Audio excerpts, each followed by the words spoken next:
आवाज आ रही है क्लियर? कोमलता से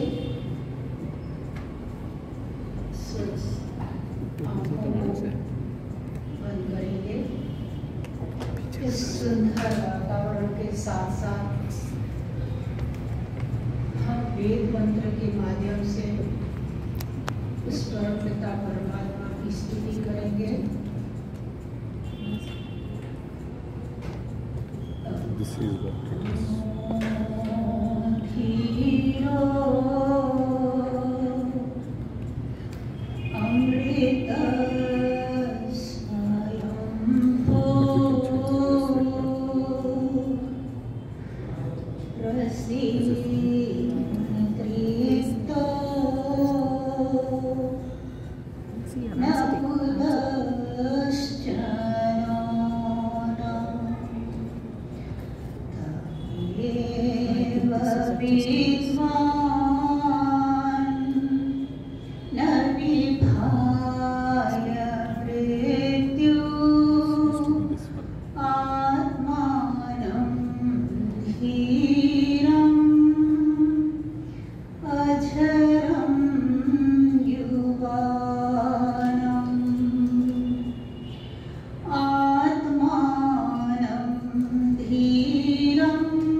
सभी को मेरा सादर नमस्ते जी।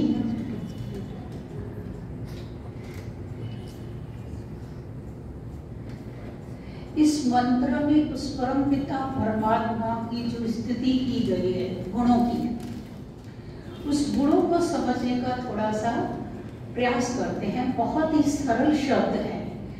कभी कभी कहते हैं वेद बहुत कठिन है, पर अगर उसको संधि समास और थोड़ा थोड़ा इनके संस्कृत को जानकर अगर हम पढ़ने का प्रयास करेंगे, पुरुषार्थ करेंगे, तो बहुत ही उसकी सरल अर्थ निकाल करके हम अपने विषय को तो पकड़ लेंगे ही। मतलब बड़े पंडित नहीं बन जाए, बड़े ब्रह्मचारी न बन जाए, लेकिन एक अच्छे नागरिक तो बन जाए। तो इसलिए उस वेद मंत्र को हमें बार बार पढ़ना चाहिए। तो यहाँ ये जो मंत्र था हमारे बड़े स्वामी जी का बहुत प्रिय मंत्र था। जब भी हमें शिविर लगता था तो सुबह सुबह जब योग अभ्यास कराते थे तो उस टाइम में वहां पर नीलगिरी की शेड लगी हुई होती थी ओरिजिनल, जैसे ऋषियों मुनियों के स्थान होते हैं ना दर्शन योग विद्यालय में गुजरात के यहाँ, तो बहुत ही रमणीय नजारा होता था और प्रातः काल का समय होता था। तो वो धुन में और लयबद्ध होकर इस जो मंत्र को बोलते थे तो सारे लोग जैसे हम मुग्ध हो जाते थे। तो सरल सरल शब्दों को देखने का हम प्रयास करते हैं। अकाम, जो वो परम पिता परमात्मा है वो क्या है? सर्वथा कामना रहित है। उसकी कोई इस तरह की कामना नहीं होती है। न लोकेशना, न भूतेशना, न विदेशना, कोई भी इच्छा नहीं होती है। सिर्फ हमारे लिए जब वो संसार बनाते हैं तो इच्छा से वो उसको हमारे लिए बना देते हैं। उसको अपने लिए कुछ भी जरूरत नहीं होती है। तो उसकी कोई इच्छाएं नहीं है, न उसके पास ऐसा शरीर है, न इंद्रियां है, कुछ भी नहीं है। वो तो एक रस। आगे चल के उसकी धीरे धीरे शब्दों के ओर देखने का प्रयास करेंगे। धीर पुरुष, एकदम उसके अंदर धैर्य इतना है कि धर्म के लक्षणों में पहले आता है वो धीर शब्द। तो वो धैर्यवान है परमात्मा। आगे बताते हैं अमृत, कभी न मरने वाला। ये जो संसार बनाया है ये तो सत्व और तम से बनकर हमारे लिए एकत्र होकर के बना है, जो हम देख रहे हैं, आकर्षण का केंद्र देख रहे हैं। लेकिन जो परमात्मा है वो कैसा है? अमृत है। ये जो संसार बना हुआ है वो उत्पन्न होकर नष्ट होने वाला है, क्योंकि जिसका संयोग हुआ है उसका वियोग तो होने वाला ही है। परमात्मा का किसी के साथ संयोग नहीं है तो उसका वियोग भी नहीं होगा। वो इंद्रियों के साथ जन्म भी नहीं लेता। जीवात्मा जो है इन इंद्रियों के साथ जब जन्म लेता है तो मरण को भी प्राप्त करता है। एक देह छोड़ करके दूसरी देह को भी प्राप्त करता है। मैं कहूँ आपको कि आप थोड़े थोड़े ही सिद्धांत 8, 10, 15 इन दर्शनों के अगर समझने का प्रयास कर लोगे ना तो बहुत ही विद्या आपको सरल आ जाएगी।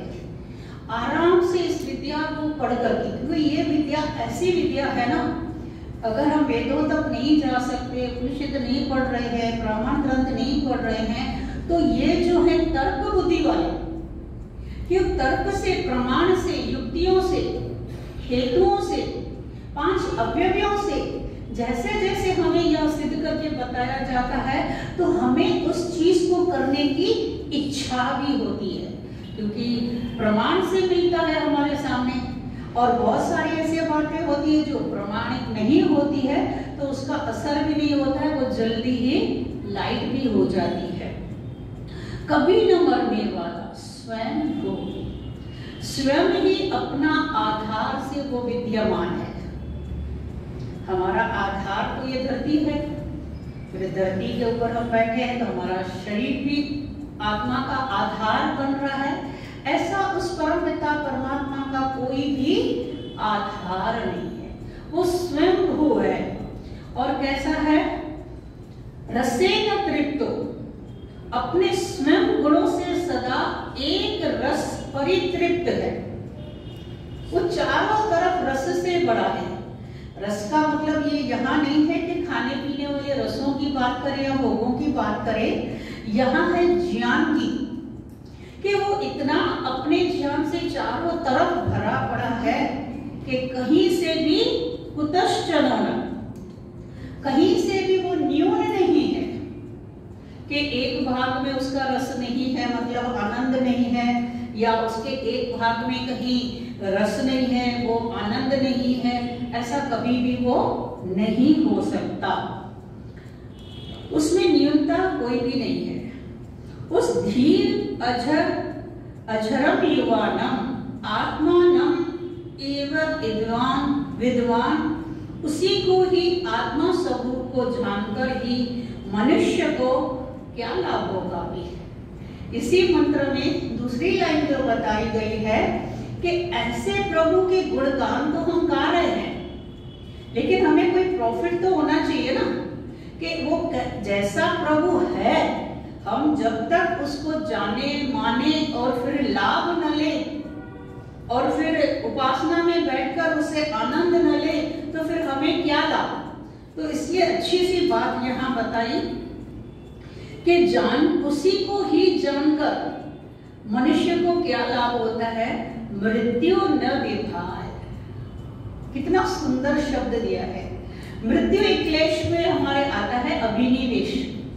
तो हमारा जो काम होता है कहाँ करना होता है, इन क्लेशों के ऊपर।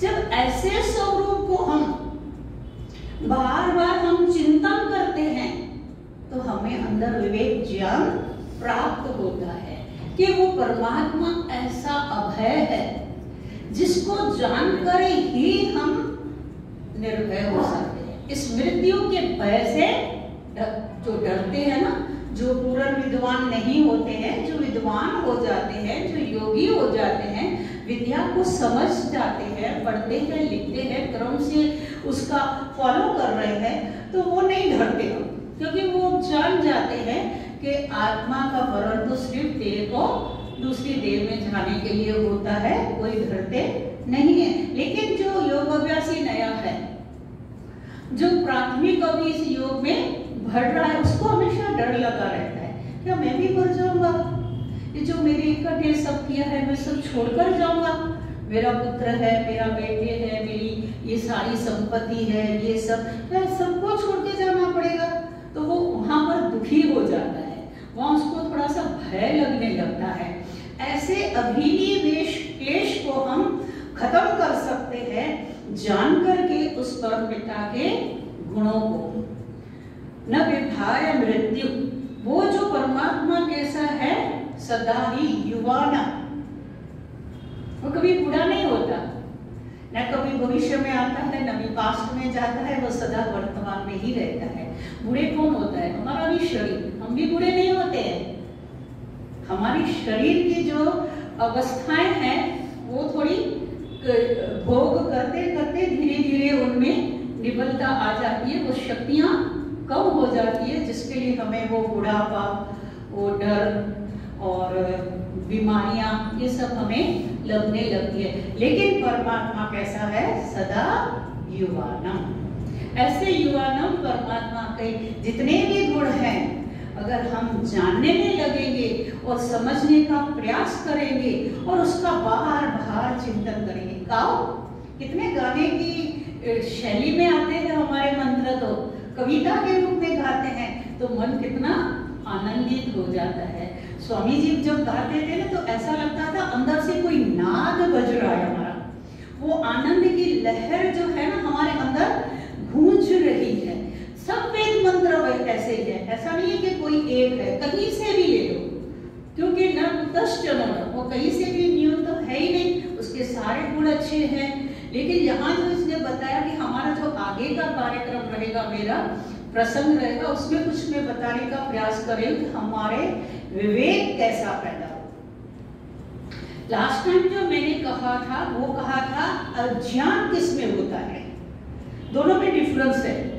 अज्ञान किसमें होता है? फिर अज्ञान को जानकर फिर कारणों को समझ करके और उपायों का हम प्रयास करते हैं। लेकिन वो कारण जो है वो भी हमारे अंदर पता तो होना चाहिए।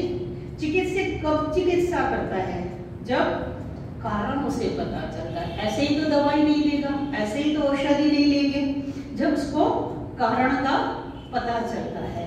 तो ये जो वेद ज्ञान से जैसे जैसे हम मंत्रों को खोलते जाएंगे, मंत्रों के माध्यम से उस परम पिता परमात्मा को जानते जाएंगे।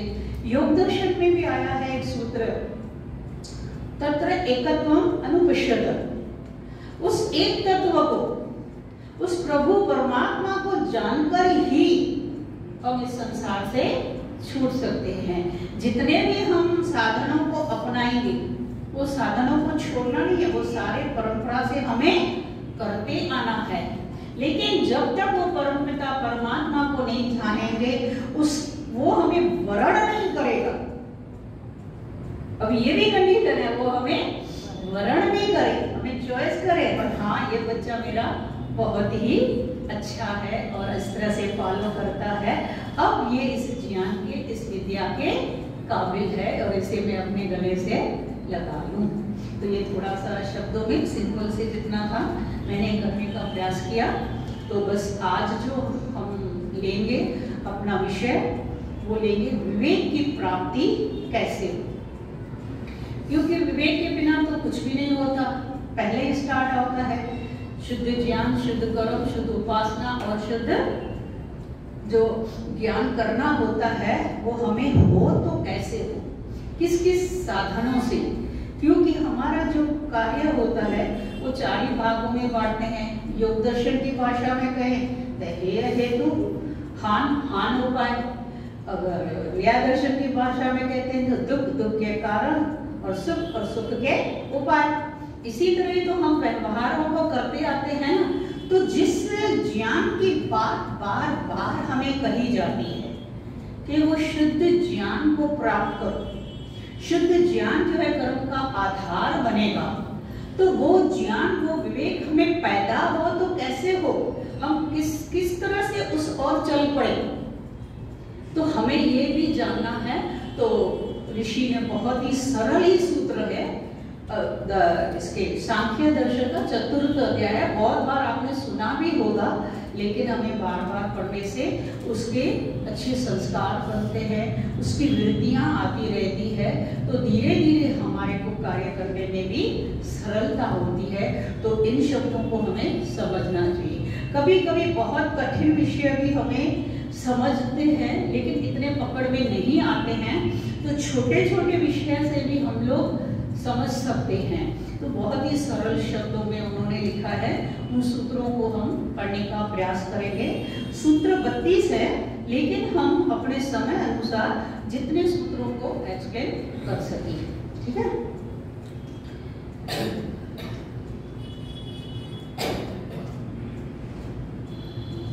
पहला ही सूत्र है। इस सूत्रों में क्या है कि प्रश्न की तरह भी है और आधा उत्तर की तरह भी आता है। राजपुत्र वत तत्व उपदेशात्, यहाँ बताया है कि तत्व का उपदेश सुनने से राजाओं को भी विवेक उत्पन्न हो जाता है। कभी कभी हमको ऐसा लगता है कि बहुत ऐश्वर्यशाली है, बड़े लोग हैं, बड़े राजा के पुत्र हैं, ये क्या इस विद्या को पढ़ने का प्रयास करेंगे, ऐसे मन में कभी कभी भ्रम हो जाता है। लेकिन ऋषि कहता है ऐसी बात नहीं है। अगर वो अच्छा श्रोता बन जाता है, कैसे? जैसे राजा जनक को हुआ था। तो राजा जनक भी कौन थे? बड़े राजा थे, तो उनको भी तो वैराग्य हुआ था, तत्व ज्ञान की प्राप्ति हुई थी।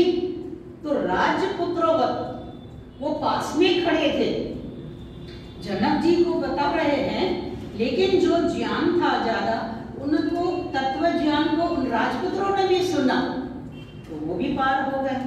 तो इस तरह हमारा विवेक कभी भी हो सकता है, कहीं से भी कहीं भी कोई बात हमें अगर लग जाए तो पिंच हो जाती है।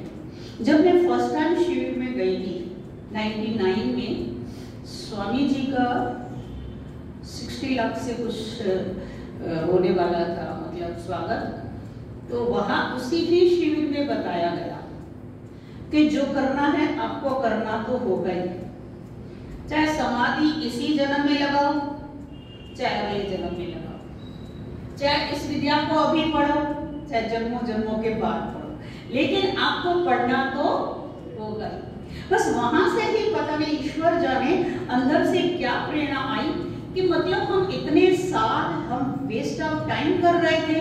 जिस विद्या को हमें पढ़ना था बचपन में नहीं मिला, गृहस्थ आश्रम में चले गए, 25 साल के बदले 27 साल हो गए, तो मतलब 2 साल तो मेरे और भी बढ़ गए। अंदर से गलानी होने लगी, मैं बोली इस विद्या को तो मुझे पढ़ना ही होगा, क्योंकि यही विद्या है जो हमें इस तरह से 7 दिन में जो बताई गई इंटेलिजेंट बनाती है, उस तरफ से भी और इस तरफ से भी। केवल ये नहीं है कि हम ऐसे ही आध्यात्मिकता के बढ़े, हम संसार में अभ्युदय को लेकर के कैसे भी चल सकते हैं। तो कहने का अभिप्राय है, कभी भी छोटी बात भी होती है ना, कहीं से भी हमको पिच कर सकती है, हमारे अंदर परिवर्तन हो सकता है। पिशाचवत अन्य अर्थ उपदेशा, जब तत्व ज्ञान का उपदेश किसी और को दिया जा रहा हो और निकट में अति शुद्र हो, मतलब कम ज्ञान वाला, वो भंगी भेड़िया जिसको हम बोलते हैं, ऐसे नहीं शुद्र का अर्थ करना चाहिए, जो कम ज्ञानवान हो। ज्ञान मतलब बुद्धि वाला, उसको भी तत्व ज्ञान हो जाता है, ऐसा नहीं है तो नहीं हुआ। हमारे बीच काल में देखो, बहुत ही कबीर है, जलाऊ है, और भी जितने भी हैं, उनको भी तत्व ज्ञान तो हुआ था। इस तरह से चलो वो नहीं पढ़े थे, लेकिन उनकी वाणियां पढ़ोगे, उनकी अगर दोहे पढ़ोगे तो इतना उसमें भी रहस्य छुपा हुआ है। क्योंकि कहते हैं कबीर तो वेदों को ही मानते थे, कहते हैं वो वेदों को मानते थे, पर एक ब्राह्मण से जब तत्व ज्ञान की बात की तो उसने उनको माला दे दी, तो वो माला फेर रहा था लेकिन उसको आनंद नहीं आ रहा था। तो उसने कहा ये माला ले लो, मुझे तो उस तत्व ज्ञान की जो अंदर से जरूरत महसूस होती वो आनंद नहीं आ रहा है। तो वहां क्या एक कानून हुआ था, बना हुआ था उस गांव के आगे पीछे, कि एक जगह वेदों वाले रहते थे और एक तरफ पौराणिक पंडित रहते थे। तो पौराणिक पंडितों ने क्या कहा कि उस तरफ जाओगे ना तो सब नरक में जाओगे, ऐसा फैला दिया उनको। और यहाँ रह के हमारे साथ कार्य करोगे या जो भी हमारी पूजा पाठ कर्म कांड इस तरह करोगे, अब सीधे स्वर्ग में जाओगे। ऐसी बातें उनके दिमाग में थी, लेकिन फिर भी कबीर को ऐसा मानसिक एक बार हुआ कि उस तरफ देख तो आना चाहिए कि क्या है। वहां देखा तो सब वेद पाठी हैं, सारे वेदों को जान रहे हैं, वेदों के कर्म कांड हो रहे हैं, ये तो स्वर्ग की सीढ़ी है। और वहां हमें इस तरह से बताया जा है वो तो माया जाल में फंसकर फिर इस संसार में आना है। तो कहने का मेरा अभिप्राय है हम सबको अपने से अलग न करके देखें, उसमें भी जो अच्छा है वो लेना है। आगे चल के सूत्र आएगा इसी तरह का। तो हमें ये बताया जा रहा है कि भले कम विद्या वाला है, अगर वो अच्छी तरह से सुन रहा है, वो जान रहा है, उसको समझने का वो प्रयास कर रहा है और उसके ऊपर वो प्रयत्न भी कर रहा है, पुरुषार्थ कर रहा है, तो उसको भी तत्व ज्ञान हो सकता है इसी माध्यम से। इसलिए ये बता रहे हैं कि इस तरह से हमारे अंदर वो विवेक होगा भी। अभी विवेक जानकारियां ही है उस तरह की, और आगे चल के जो तत्व ज्ञान होगा वो तो फिर धीरे धीरे हमें अभ्यास करना पड़ेगा। तीसरा है आवृत्ति अस्वीकृत उपदेशा।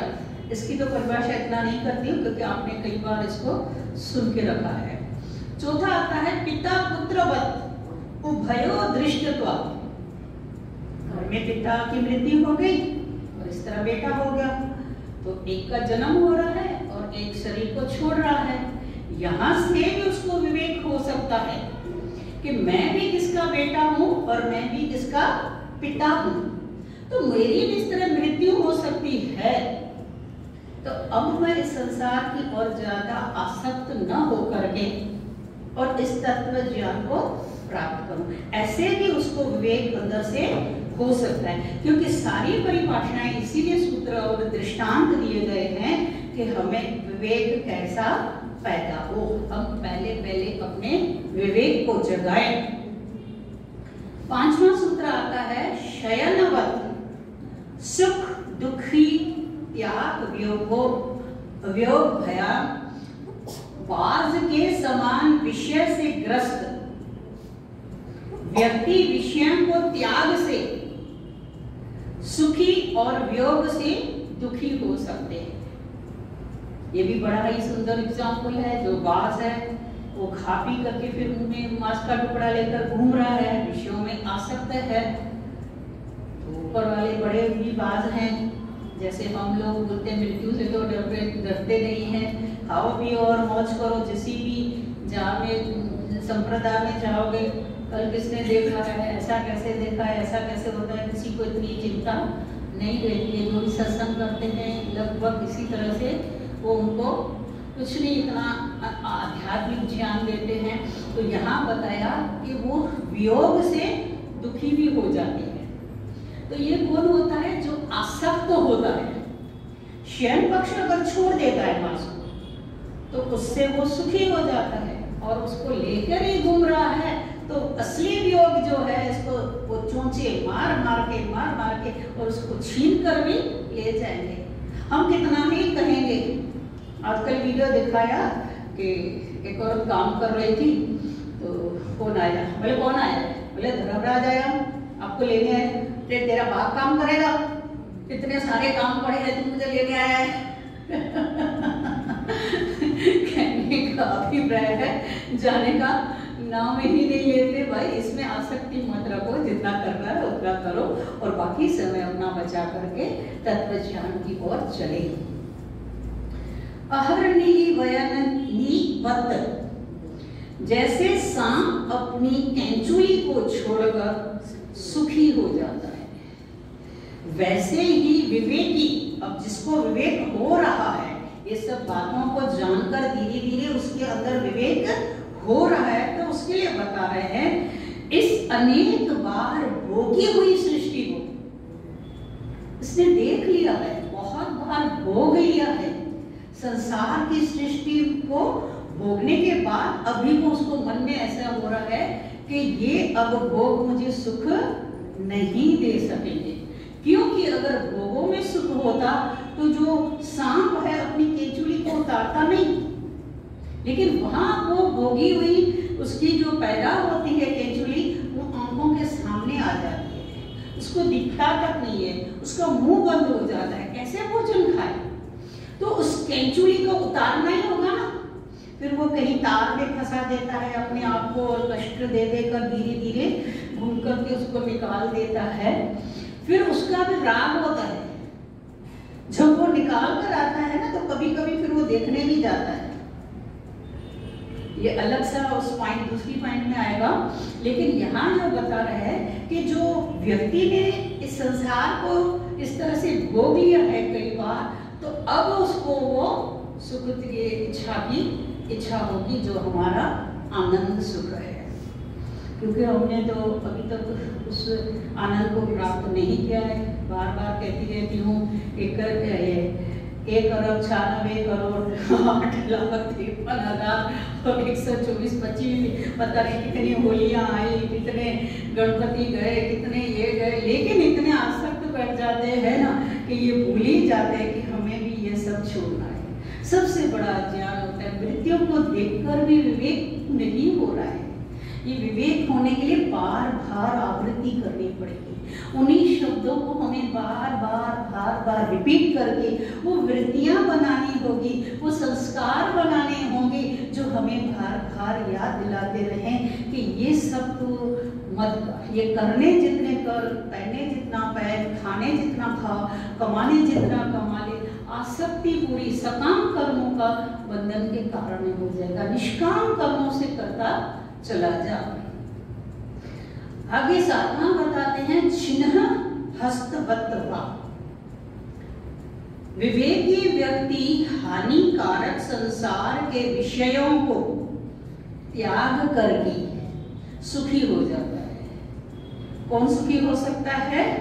जो विवेकी व्यक्ति है हानिकार वस्तुओं को देख करके कि अब मुझे ये लाभकारक नहीं है, जितना मुझे इससे लाभ करना था मैंने प्रयोग कर लिया, अब मुझे इससे सामान्य व्यवहार करना है, मुझे विशेष क्या करना है। उसके लिए हम जो गौण और मुख्य सोचते हैं, तो अब मुख्य की ओर मुझे आकर्षण होना ही पड़ेगा। जैसे सांप के द्वारा काटने पर व्यक्ति जहरीले हाथ को कटवा कर सुखी हो जाता है। अभी एक देखी थी एडवर्टाइज का सूचना थी कि एक पियर था, उसकी आधी टांग में कैंसर हो गया, तो उसने कटवा दी, लेकिन फिर भी वो कैंसर से लड़कर के भी स्विमिंग में फर्स्ट आया। तो वो उससे छूट गया तभी ना। अगर वो उससे को ही अपनी में 2 टांगे वाला हूँ, मैं कैसे छोड़ूं इसको, कैसे कटवाऊं, ऐसे आसक्त रह सकता है, तो फिर वो पूरे ही शरीर में जहर फैलता जाएगा। तो छोटी चीजों को भी जो हानिकारक हो रही है हमारी, चाहे बड़ी चीज हो, आंख निकालनी नहीं हो तो आंख निकाल देते हैं, किडनी निकालनी हो तो किडनी निकाल देते हैं, लेकिन उसको निकाल करके ही बात थोड़ा सा आराम होता है। आगे बताते हैं, असाधनम अनुचिंतनम बंधाय भरतवत्। यहाँ भी यही बात आगे भी बता रहे हैं कि जो विवेकी के साधन नहीं है, हमारा साधन क्या है, साध्य और साधन में हम गलती न करें जितना हो सके। लोग सत्संग में आते हैं, मैं रोज आर्य समाज जाती हूँ, मैं रोज सत्संग में जाती हूँ, भाई वहाँ की कुछ चीजों को आप फॉलो करो।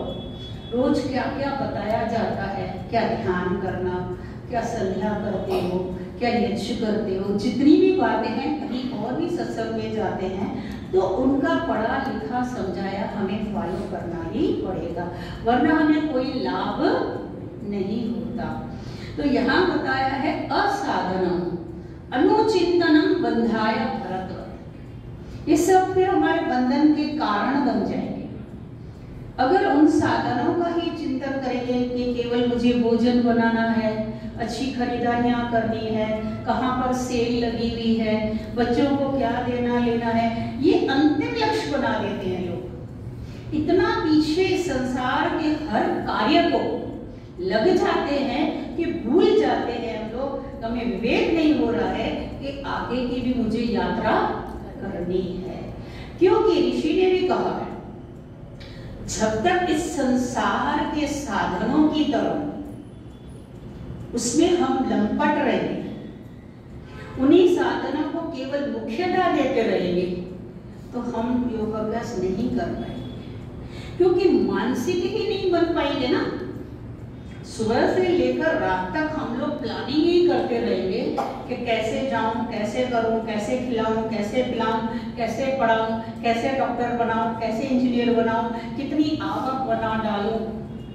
ये सब इतना ही करना है जितनी हमारी जरूरतें हैं। इससे फिर हमें धीरे धीरे वो अष्टांग योग के जो यम है उनको समझना पड़ेगा धीरे धीरे। तो आगे बताते हैं, उसको अपनाना मतलब चिंतन करना बंधन का कारण होता है। किसकी तरह? राज ऋषि भरत। वो राज ऋषि भरत की पत्नी गुजर गई थी ना, तो उसको उसके साथ राग था। अब मर गई है तो ठीक है, जो उत्पन्न हुआ है नष्ट होता है, जो रागी नहीं होता है तो उसे एक्सेप्ट करता चला जाता है। लेकिन ये राग में ही रुका, मैं कैसे करूंगा, कैसे खाऊंगा, कैसे पीऊंगा, कैसे जीऊंगा, मेरे काम सब अधूरे रह जाएंगे, वो मुझे इतना हेल्प करती थी, ऐसे वैसे वो चिंतन करता था। तो उसका तो समय आ गया और वो भी चल बसा। आगे बताते हैं, बहुर्भी योगे विरोधो राग आदि भी कुमारी शंख। इसको थोड़ा सा समझने का और प्रयास करना कि किसके लिए कहा गया है। सारे सूत्र सारे जो होते हैं सबके आश्रम के लिए या सबके स्टैंडर्ड्स के हिसाब से नहीं बोले जाते हैं। कहीं कहीं अलग अलग सिद्धांत होते हैं जो अलग अलग जगह पे प्रयोग होते हैं। यहाँ एक योगी व्यक्ति जो एकांकी है उसके लिए बताया गया है कि राग आदि से युक्त बहुत से सांसारिक लोगों के साथ संबंध हो जाने पर विरोध मतलब झगड़ा होता है। मतलब ऐसा मतलब ये थोड़ी कि हम किसी मिले ही नहीं, हम किसी दोस्ती ना करें, हम किसी से लेन देन ना करें, ये नहीं। वहां क्या एक पॉइंट दी कि जो राग से युक्त है केवल आपको वो राग की बातें ही बताते रहते हैं और उसी तरह का उनका चिंतन है, तो आपको यहाँ कलह हो सकता है। तो ऐसे बोलते हैं, पैरों में बंधे घुंघरू के समान। वो जैसे कुमारियां पहनती है पायल, बहुत ही होती है तो छनछनाट आवाज तो आएगी ही। बहुत सारी आवाज आती है, कभी सुरीली भी होती है, कभी बिना सुरीली। जिसको अच्छी नहीं लगती है वो तो कहेगा कि ये बहुत अच्छी नहीं है, हमें इतना ये सब करना नहीं चाहिए, तो टाइम पास है, ऐसा है वैसा है, जो भी है। और बोलते हैं इसलिए राग आदि वाले लोगों के साथ में ज्यादा नहीं करना चाहिए। बाकी ऐसा मतलब नहीं कि हम संस्था कैसे चलाएंगे, स्कूल्स कैसे चलाएंगे, घर कैसे चलाएंगे, ऑफिसें कैसे चलाएंगे। इसलिए कभी भी उन शब्दों को उल्टा या गलत उसका मीनिंग निकाल के हमें उससे दूर नहीं होना चाहिए। सिर्फ उसका हमें साथ लेना चाहिए, शब्दों को तोड़ तोड़ के पढ़ना चाहिए कि कहाँ पर हमें क्या बात बताने का प्रयास कर रहे हैं। तो आगे बोलता है, द्वाभ्याम अपनी तथा राग द्वेषी प्रवृत्ति वाले दो व्यक्तियों से भी संबंध जोड़ लेंगे तो भी झगड़ा होगा। अब इतने सालों से तो नहीं, पर दो व्यक्तियों से भी, क्योंकि वो राग से लिप्त होगा तो नेचुरली फिर उसकी बनेगी नहीं। और हम लोग वैराग्य की बात करेंगे और वो लोग वो राग की बात करते रहेगा। इसीलिए तो आज तलाक हो रहे हैं ना। कुछ लोग तो मैंने देखे लड़के शादियां ही नहीं कर रहे। सच्ची बात बता रही हूँ, प्रैक्टिकल बात बता रही हूँ। इसलिए कहते हैं कि क्या पता वो जो मेरी हमसफर वो मेरे ही अनुकूल चले या मैं उसके अनुकूल चलूं, अपने ऊपर भी नहीं होता है, क्योंकि वो स्वतंत्र रहते हैं, बचपन से ही बाहर चले जाते हैं, पढ़ते हैं, लिखते हैं, ना माँ बाप से कुछ सुनते हैं, ना किसी विद्वानों के साथ संग करते हैं, तो उनका भी नहीं बनता। और माँ बाप भी जो है बच्चों को उस तरह से शिक्षा ही नहीं दे पाते, उनके पास टाइम ही नहीं होता। हर क्लास में अटेंड, हर क्लास में जाना है, हर क्लास को छोड़ के आना है, ले आना है, कितनी सारी बातें उनके ऊपर होती है। तो कहाँ से इस तरह से मतलब बातें हो सके। तो द्वाभ्या मतलब जहां पर अगर हमारे विचार नहीं मिल रहे हैं तो वहां भी हमें अकेला रहना चाहिए। उस एकांकी के लिए, सबके लिए नहीं कि घर वाले छोड़ दो और सब कुछ गृहस्थी तोड़ दो जानबूझ करके, ऐसा नहीं करने के लिए कहते हैं। आगे कहते हैं निराशा सुखी पिंगला। विवेकी व्यक्ति सांसारिक आशाओं को छोड़कर सुखी हो जाता है, पिंगला के समान। मैंने कहा ना, थोड़ा प्रश्न जैसे लगता है और थोड़ा आंसर जैसा लगने लगता है। तो यहाँ बताया जो विवेकी व्यक्ति है वो जब आशाओं को, आसक्तियों को छोड़ देगा तभी ही सुखी होगा। लेकिन हम क्या करते हैं, इतना सा थोड़ा भी किसी के लिए कर देते हैं ना, तो मन में ये आसक्ति बनती है कि ये भी मेरे साथ ऐसा ही करे। इसने तो मेरे साथ नमस्ते भी नहीं किया, मैं क्यों करूं? अगर किसी ने नमस्ते की तो उसके बदले में ले दे। तो कहने का अभिप्राय ये है कि हम लोग जो हैं सामने से आसक्तियां बहुत रखते हैं कि ये मेरा बेटा है, इसको ऐसा ही करना चाहिए, ये मेरी दादी है, इससे मुझे ऐसा ही करना चाहिए। मतलब ये जो हम आसक्तियां रखते हैं उससे बोलते हैं वो खुश नहीं रह सकेंगे।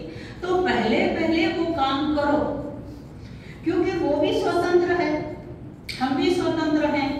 व्यक्ति जो कार्य कर रहा है उसे बता दिया है, वो कर रहा है तो ठीक है, मान रहा है तो ठीक है, नहीं मान रहा है तो जैसे मैं स्वतंत्र हूँ ऐसे वो भी स्वतंत्र है। ऐसे सिद्धांतों को हम पकड़ लेंगे, दुखी कभी भी नहीं हो सकते, क्योंकि दुख और दुखी होना दोनों डिफरेंस बात है। तो किसके लिए बताया? पिंगला के समान।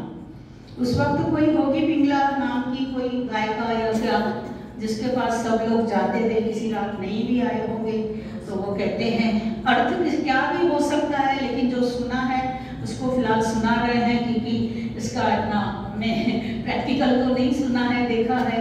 तो वो जो थी इंतजार करती थी ग्राहकों आने की, तो नहीं आते थे तो दुखी हो जाती थी। तो किसी वर्ष कभी गई सत्संग में या क्या, तो उसको उस मुनि ने समझाया कि आते हैं तो ठीक है, तेरा बिजनेस है, अगर नहीं भी आते तो कोई दुख की चिंता आपको नहीं करें, आशा मत रखो।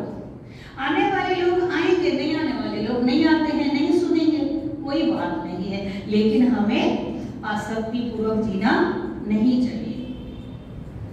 आगे बताया अन्न आरंभे अपि पर गृह सुखी सर्पवत। ये भी सब हमारे लिए नहीं है, ये भी ध्यान रखना, जिसके किसके घर में घुसना नहीं है। ये जो एकांकी पुरुष है जिसने अपने आप को अंदर से मानसिक सन्यासी बना दिया है, परिवार जीव हो रहा है, तो अब वो किसी के घर में भी एक आध रात रह सकता है, ठहर सकता है, बोल करके या बता करके। आजकल बहुत ही व्यस्त लोग हैं तो बोलकर ही बताना पड़ता है। तो ऐसा करना चाहिए, क्योंकि सांप भी होता है तो वो अपना घर नहीं बनाता। अगर वो सन्यासी भी इस तरह बनाने लगेगा, जब हमारे आचार्य ज्ञानेश्वर जी थे तो उनको बहुत शौक था मुझे सन्यास लेना है, क्योंकि उनसे छोटे छोटे बच्चों ने जिनको उन्होंने पढ़ाया था उन्होंने भी सन्यास ले लिया था और इनकी योग्यता भी थी, ऐसे नहीं तो नहीं थी। लेकिन स्वामी सत्यवती जी कहते थे कि ये जो आपने आश्रम स्टार्ट कर दिया है, अब सन्यास के बाद भी आपको यहाँ रहना होगा। तब उसने बोला नहीं, सन्यास लेकर तो मैं अपनी क्रियाओं को करूंगा। ये ईट रोड़ा पत्थर, कितना सीमेंट आया, कितना लोहा आया, कितना ये आया, मैं ये करूंगा कि वो करूंगा। तो कहने का मतलब है जब एकांकी हो जाता है तो वो दूसरों के घर में बन जाने के लिए भी हकदार बन सकता है, सर्प के समान। नहीं कि हम जैसे तैसे सबके अंदर घुस जाए, मैं चलो भोजन बनाओ खाएंगे, अरे भाई उसके बाद टाइम है नहीं, कुक है या नहीं, वो समर्थ है नहीं खिलाने वाला पिलाने वाला, तो ऐसी बातों पे ध्यान कम देना। आगे अच्छा सूत्र आया है, बहु शास्त्र गुरु उपासने अपि साराधानम षट्पथ।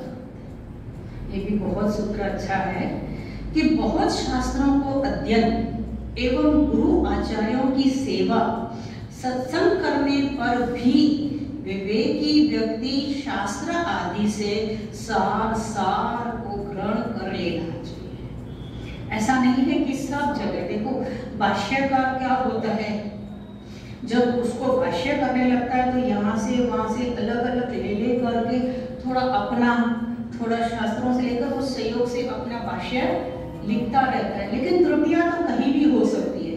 अगर हमारी आत्मा नहीं मान रही, हमारी आत्मा उस सत्य की कसौटी पे नहीं उतर रही है, तो क्या जरूरी थोड़ी है कि उसने ऐसे कह दिया है इस शास्त्र में ऐसा है तो मैं भी करूं?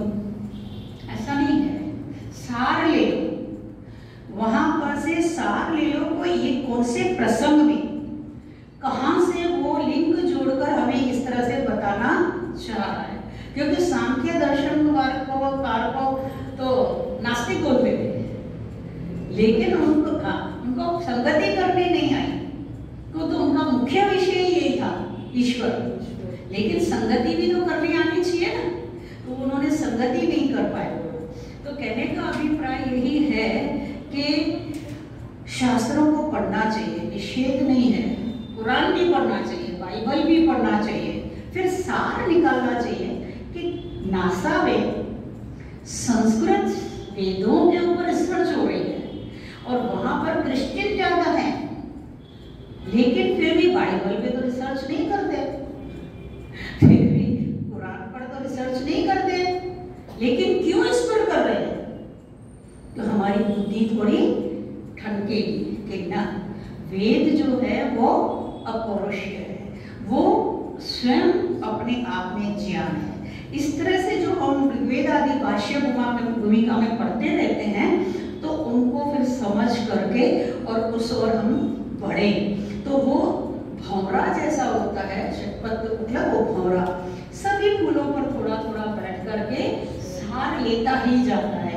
ऐसा नहीं कि गुलाब पर बैठा, अगर बैठेगा तो सुबह होकर वो बंद होकर मर जाएगा। किसी एक फूल पर अगर बैठ गया ना, तो फिर सांझ होते ही वो फूल बंद भी हो जाते हैं, तो उसका तो मृत्यु हो जाएगा। लेकिन थोड़ा थोड़ा लेकर अगर उड़ जाता है तो बच भी जाता है, और फिर आनंद से दूसरी दिन भी वो अपने आप को आगे ले जा सकता है। आगे आता है ईशुकारवत् एक चित्तस्य समाधि हानि। कितना सुंदर सूत्र है और कितना सरल शब्द है। ईशुकार आप जानते हैं, तीर को कहते हैं। अपने मन को एक लक्ष्य ईश्वर में स्थिर करने वाले विवेकी व्यक्ति की समाधि की हानि नहीं होगी। अगर वो समाधि लगाना चाह रहा है तो वो जो उसके साधन है वो उसी तरह ही उसको उपयोग कर रहा है, तो उसके समाधि की हानि नहीं होगी। क्योंकि ये सब करने से पहले तीर चलाना भी तो सीखना पड़ता है ना। क्लासेस लगते हैं, ऐसे ही थोड़ी तीर चलाना सब कोई जान लेता है।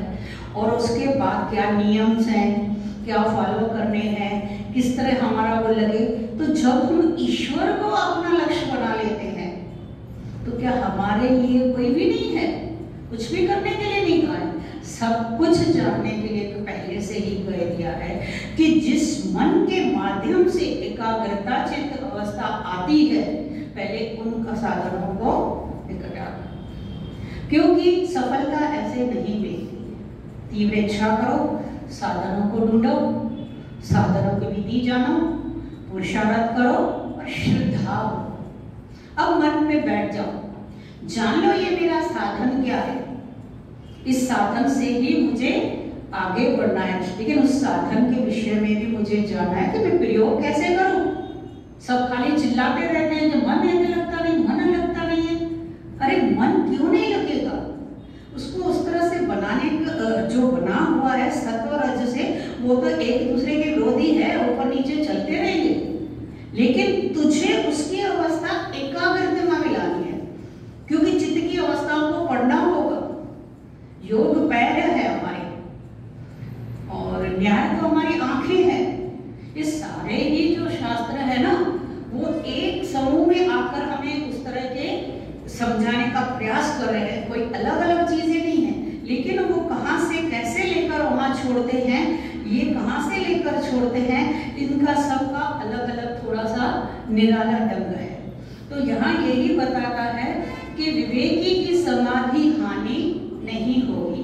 अब उसने इस तरह का विवेक जगाकर वैराग्य और अभ्यास का निरंतर करते ही आया है और उस साधन को समझ रहा है कि मुझे इसको बिठाना ही है, कि ये मेरा सेवक है, मैं इसका स्वामी हूँ। बार बार लोरियां देकर जब आत्मा इस तरह से समझने लगती है तो मन जो है वो विषय इंद्रियों के विषयों से हट करके उसके आगे चुपचाप बैठा जाएगा, क्योंकि नौकर को कुछ बोलेंगे ही नहीं तो वो थोड़ी कुछ काम करेगा, बैठा रहता है। तो इस तरह से उसको बनाना होगा। आगे आया 12 बजे करना है, 5 मिनट रह के छोड़ दो, 14 है 15 कर देते हैं, तो फिर कभी बचे के फिर देख लेंगे, ठीक है। तो आगे कहते हैं वृत्त नियम लंघात अनर्थकरम लोकवत, ये भी अच्छा है। अहिंसा आदि 5 व्रत है, ठीक है ना, शौच आदि नियम है, इनके उल्लंघन करने पर विवेकी व्यक्ति अनर्थ हानि को प्राप्त करता है, इसका उल्लंघन नहीं करना है। ये 5 जो यम है वो हमें अनिवार्य है, हर हाल में, हर स्थान में, हर काल में करने ही होंगे।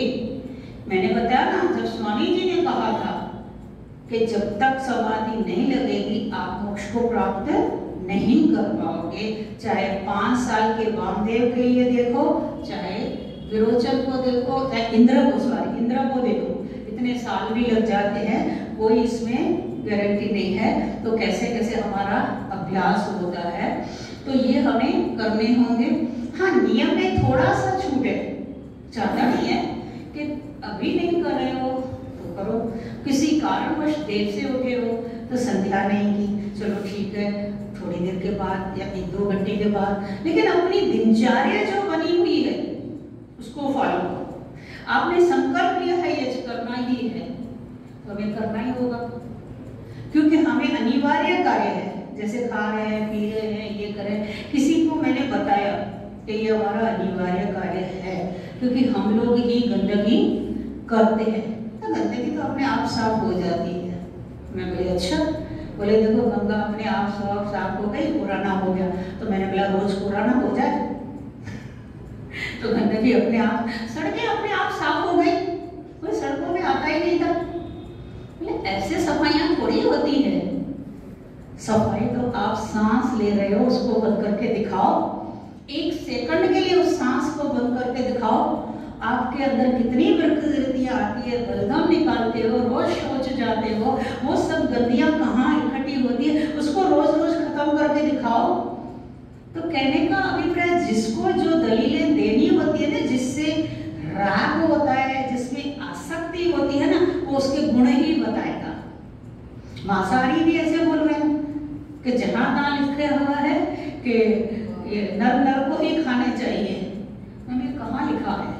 जहां भी लिखा है तो वो उन पशुओं के लिए है जिनके दांत ऐसे हैं, जिनकी आंतियां ऐसी है, जिनकी भोग योनि है, हमारी कर्म योनि है, हमारी न आंतियां है ऐसी, न हमारे दांत है, न हमारे नाखून है। आप कैसे मांस खा रहे हो? आप तो मुर्दों को खा रहे हो। तो मतलब समझाने वाला जो चाहता है ना, वो अपनी बात को इसलिए आगे रखता है क्योंकि उसमें उसको राग होता है और वो आसक्ति पूर्वक जीता है। अब वहां वो स्वतंत्र नहीं रहता। आगे कभी आएंगे ऐसे सूत्र तो समझाने का प्रयास करेंगे। शांति, इतना कहकर मैं अपनी वाणी को विराम देती हूँ।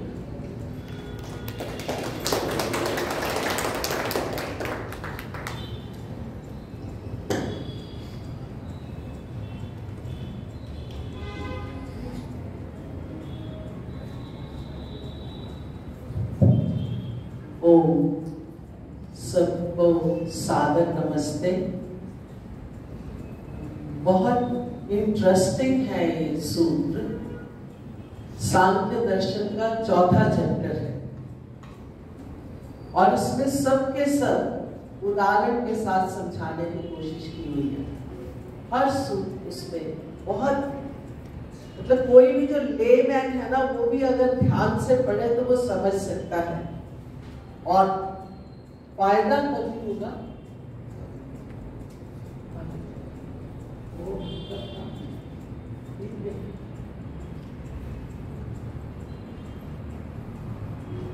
मैं बता रही थी कि जो पढ़ने के बाद फायदा तभी होगा अगर हम उसको थोड़े थोड़े अंश में व्यवहार में लाएं। रोज पढ़ लिया, सुन लिया, और ये इतना इंटरेस्टिंग है, सर्टेनली ज्योति जी इसको पूरा करेंगी क्योंकि बहुत इंटरेस्टिंग है। और थोड़ा थोड़ा भी, अगर मैं कहती हूँ 15 की बजाय 5 भी हम सुनकर, 5 में से 1 का भी थोड़ा सा अंश, बट अनफॉर्चुनेटली हम वही पार्ट ले लेते हैं जिसमें हमें सुविधा लगती है। कि जैसे सर्प जो है वो अपना घर नहीं बनाता। कभी भी आपने कहीं देखा हो कि सर्प का घर बना हुआ, वो घर नहीं, वो किसी के भी घर में घुस जाता है। तो कंफर्ट लेने के लिए कि कोई भी अपना कोई एफर्ट ना करे, वहां लिखा हुआ है, सांख्य दर्शन में लिखा हुआ है, बस वो इतना ही पार्ट हम लेकर उसको हम अपने जीवन में ले आते हैं। उसका जो सार जो एग्जाम्पल दूसरा बताया, कैसे जो भौरा है वो अगर उसी फूल में बैठ गया, शाम को तो फूल बंद हो जाएगा, तो उसकी तो वहीं पर जीवन यात्रा खत्म। और अगर वो उतना ही लेकर आगे उड़ जाए, दूसरे फूल से लेकर, तीसरे से लेकर, और वो हमें हमारा ही फायदा करेगा, अपना भी करेगा, तो हमें हर चीज में से लेना क्या है? सारा भी नहीं भी हम सारे वेद भी पढ़ ले, सारे उपनिषद पढ़ ले। कई बार दिल में क्या होती है इच्छा कि कह तो सके ना कि हमने ये भी पढ़ा है, हमने चारों वेदों का यज्ञ भी किया है। वो केवल स्वाहा डालकर उससे लाभ इतना ही होगा कि उतनी देर आपने या हमने वो गलत काम कोई नहीं किया। जैसे कि अभी पिछली बार बता रहे थे नरेंद्र जी, स्वामी विश्वास जी का, कि जब यज्ञ करना चाहिए, क्यों करना चाहिए कि एटलीस्ट उतनी देर तो कोई और गलत काम नहीं कर रहे, और मंत्रोच्चारण कर लिया तो उससे जो है वातावरण में भी कुछ वो मंत्रों का इफेक्ट कुछ ना कुछ हर शब्द का रहता है, साउंड का रहता है। साउंड का रहता है या नहीं रहता?